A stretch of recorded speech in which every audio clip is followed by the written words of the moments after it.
আজকে জাতিকে কোরআন থেকে দূরে রাখার বহু ষড়যন্ত্র করা হচ্ছে। সিলেবাসে আমরা কোনোদিন শুনি নাই যে ট্রান্সজেন্ডার বলতে কিছু আছে। আজকে আমরা জেন্ডার হিসেবে জানি হলো মেল ফিমেল, নর এবং নারী, ঠিক কি না? মা বাবা, এই তো স্বামী স্ত্রী, এই তো। কিন্তু ট্রান্সজেন্ডার যে হবে ও কি? না না, হিজরত আলাদা ফাংশন।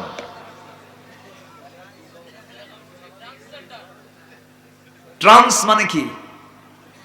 ট্রান্সফার বলে না? ট্রান্সফার মানে এখান থেকে আরেক জায়গায় চলে যাওয়া, ট্রান্সফার। যেরকম শিক্ষক থাকলেন না, বদলি হলেন, ট্রান্সফার, বদল হওয়া, চেঞ্জ হওয়া। কি হবে? রহিম রহিমা, ঠিক আছে না? হাবিব হাবিবা। আর ট্রান্সজেন্ডারের নাটকের যার নামটা আসছে সেটা হল শরীফ শরীফা। কি বুদ্ধি দেখেন এদের! এরকম বুদ্ধিজীবী এরা তো শোনেন, মৎস্যজীবী মাছ বেচে খায়, বোঝেন নাই? মৎস্যজীবী মাছ বেচে খায়। এরপরে আইনজীবী আইন বেচে খায়, হ্যাঁ? কৃষক ধান বেচে খায়। তাহলে যারা বুদ্ধিজীবী বুদ্ধি বেচে খায়। এই যে বুদ্ধি বেচে খাইছে না, একটা বুদ্ধি বের করছে কি? শরীফের শরীফা হতে মন চায়, ট্রান্সজেন্ডার। থাপড়ায়া 32 দাঁত ভাঙ্গা দরকার বেদর। আচ্ছা বলেন তো এদের ভবিষ্যৎ কি? এই ট্রান্সজেন্ডার যারা যারা তাদের লিঙ্গকে চেঞ্জ করতে চায়, এদের দিয়ে তো কোনোদিন সন্তান হবে না, কোন প্রজন্ম আসবে না। তাহলে এরা এরা এরা কি? এদের উপরে কি হুকুমটা সাবেত হবে বলেন? কত জটিলতা! ধরেন ও একজন পিতামাতার সন্তান তো, তাই না? তাহলে ওর বাপ মা মারা গেলে পরে সম্পত্তি বন্টন কেমন হবে? ও তো পুরুষ না মহিলা না, ট্রান্সজেন্ডার। ওর সম্পত্তি হবে কি? তখন কি হবে জানেন? আমি শরীফ। কারণ শরীফা হইলে অর্ধেক সম্পত্তি পাবে। তখন কি হবে? আমি শরীফ। তাহলে এগুলো ভণ্ডামি না বলেন তো? এগুলো ভণ্ডামি না এগুলো? আচ্ছা,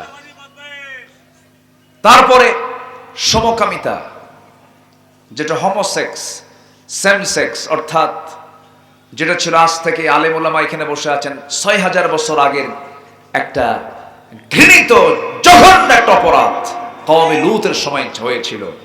সমকামিতা, পুরুষ পুরুষের দিকে আকৃষ্ট হওয়া, নারী নারীতে আকৃষ্ট হওয়া, পুরুষ পুরুষকে বিয়ে করবে, নারী নারীকে বিয়ে করবে, ওদের জন্য সে অস্থির হয়ে যাবে।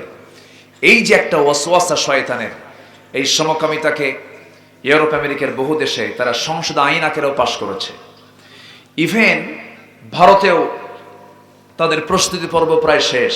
ওরা চাচ্ছে যে সেও সমকামিতাকে কেমনে প্রমোট করা যায়। আমার দেশেও কিছু ধ্বজভঙ্গ বদমাইশ আছে না নাই? কিছু বদমাইশ আছে না নাই? এরা চাচ্ছে এটাকে প্রমোট করার জন্য, প্রতিষ্ঠিত করার জন্য। আবার ওইদিকে ব্রিটেনের একজন প্রধানমন্ত্রী, প্রেজেন্ট ওয়ার্ল্ডের, এই এখনো উনি প্রধানমন্ত্রী আছেন, ঋষি সোনাক। যদি অন্য ধর্মের মানুষ, প্রত্যেকের মধ্যে তো কিছু মানবতা বোধ থাকে। ঋষি সোনাক তিনি বললেন, a man is a man, A women is a women, that's just a common sense. একটা পুরুষ একটা পুরুষ, একটা নারী একটা নারী, এটা বোঝার জন্য বুদ্ধিজীবী হওয়া লাগে না, একটা কমন সেন্সটাই যথেষ্ট। ঠিক কিনা বলেন? পুরুষ নারীতে আকৃষ্ট হবে, এটা ন্যাচারাল, এটা হতে পারে।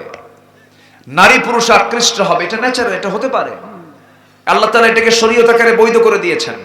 শরীয়ত মেনে বৈধতা নিয়ে চলে আসো, কোনো সমস্যা নাই।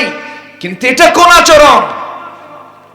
এই সমকামিতা একমাত্র মানুষ ছাড়া, কিছু অমানুষ ছাড়া কোন শুকুর কুকুরের মধ্যেও নয়।